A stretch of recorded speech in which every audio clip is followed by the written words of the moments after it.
السلام عليكم، كنتمنى تكونوا بخير وعلى خير. جيتكم اليوم بان نوفيل غوسيت غادي نقدم معكم الطريقه ديال التحضير ديال هاد لي طاغط اللي كيجيو مالحين، كيجيو لذاذين بزاف وهشاشين، تقدروا تحضروهم بسرعه بالنسبه للفطور ديال المغرب، سورتو الا كنتو مزروبين وما عندكمش بزاف ديال الوقت. كيجي المذاق هائل بزاف وكيجيو لذاذين ودغيا كيوجدوا.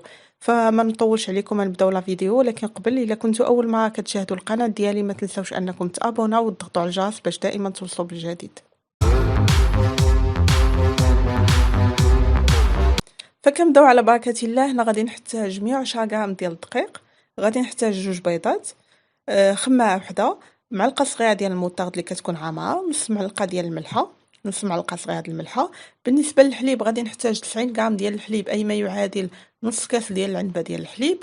الزيت غادي ناخذ 40 غرام ديال الزيت، أي ما يعادل ربع كاس ديال العنبة ديال الزيت. هادشي بالنسبة لاباط أو العجينة. بالنسبه للخضره اللي غادي نضيف، اي نوع ديال الخضره بغيتو. انا هنا ضفت العويدات ديال البصله خضايه، كيجيو لذاذين بزاف، مع الفلفله اللي ديجا حتى هي قطعتها صغيره. الخضره كامله ما طيباش. كذلك ضفت الغوكيت، لما كانش عندكم الغوكيت كتستغناو عليها، وكذلك الفرomاج. فهنا كناخذ لو بول. اول حاجه غادي نبدا بها هي البيض. غادي نحاول ما امكن انني كنهرسو في لو بول. وبطبيعة الحال كما قلت لكم في المقادير، الخضار ما كتستعملوهاش كاع مشحة. هنا طحت ليا القشره ديال البيضه، غادي نحيدها. ومن بعد غادي نضيف السوائل كاملين، يعني الزيت، الموطارد، وكذلك الحليب. حاجه اخرى بالنسبه للموطارد، كتضيفوها ديما هي الاولى قبل ما كتضيفوا الطحين، باش هكا كتندمج لكم مزيان مع الخليط.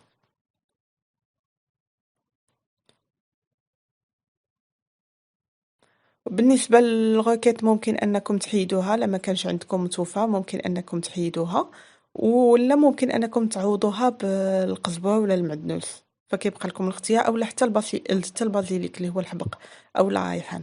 هنا كما لاحظتوا ضفت الموطارد مع الملحة، وغادي نضيف الزيت.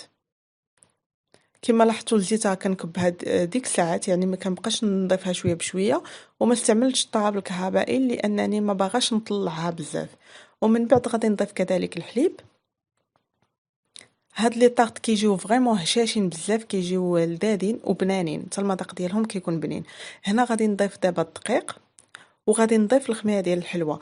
بالنسبه للدقيق قلت لكم كنحتاجوا 110 غرام ديال الدقيق. الناس اللي ما عندهمش الميزان باش يعرفوا شحال هي 110 غرام، تقريبا هي ثمن ديال كاس ديال العنبه كامل عامر، وغادي تزيدوا عليه ثمن واحد معلقه كبيره ديال الدقيق.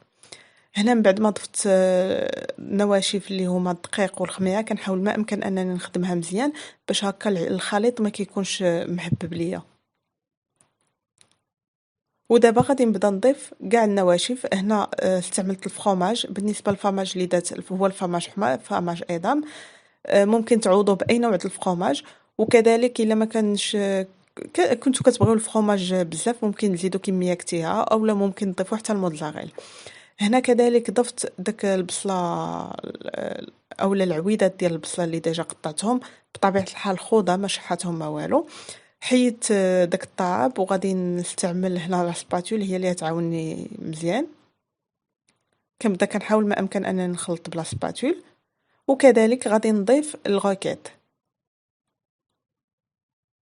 الغوكيت غادي نحاول ما امكن انني نقطعها فقط غير بالمقص، ماشي بالموس. ما غاديش نقادها بالموس، غادي نقطعها فقط بالمقص.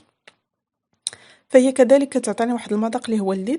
كما قلت لكم كتبقى لكم اختياري، ما كانش عندكم متوفه ممكن انكم تستغناو عليها، اولا ممكن تعوضوها باي نوع ديال ربيع، اما معدنوس اولا القزبر. ممكن ديروا حتى شويه ديال الكرفس حتى هو تيجي المذاق ديالو لذيذ. وبالنسبة للخضرة كذلك، إلا كانت متوفرة عندكم مطيشة يابسة ممكن تعوضوها، ولكن لا ضفتو يا مطيشة يابسة حضيو مع الملحة، لأن أصلا مطيشة يابسة كتكون مالحة مزيان، هي كتعطيها واحد المذاق اللي هو لذيذ بزاف. الناس اللي كيحماقوا على الزيتون ممكن كذلك تضيفوا حتى شوية ديال الزيتون. ممكن تضيفوا زيتون هكا خضر أو كحل مقطع، حتى هو كيجي لذيذ. آخر حاجة غادي نضيفها هي الفلفلة حمراء. كنضيف الفلفل الحمار هي الاخا باش هكا ما كتلقلياش اللون.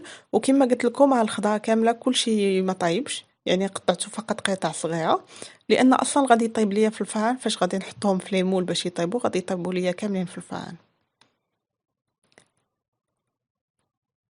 فهنا خديت ليمول، خديت هادو ديال لي طارت اللي كيكونوا المهم تيكون داك الباتيه التحتانيه كتحل.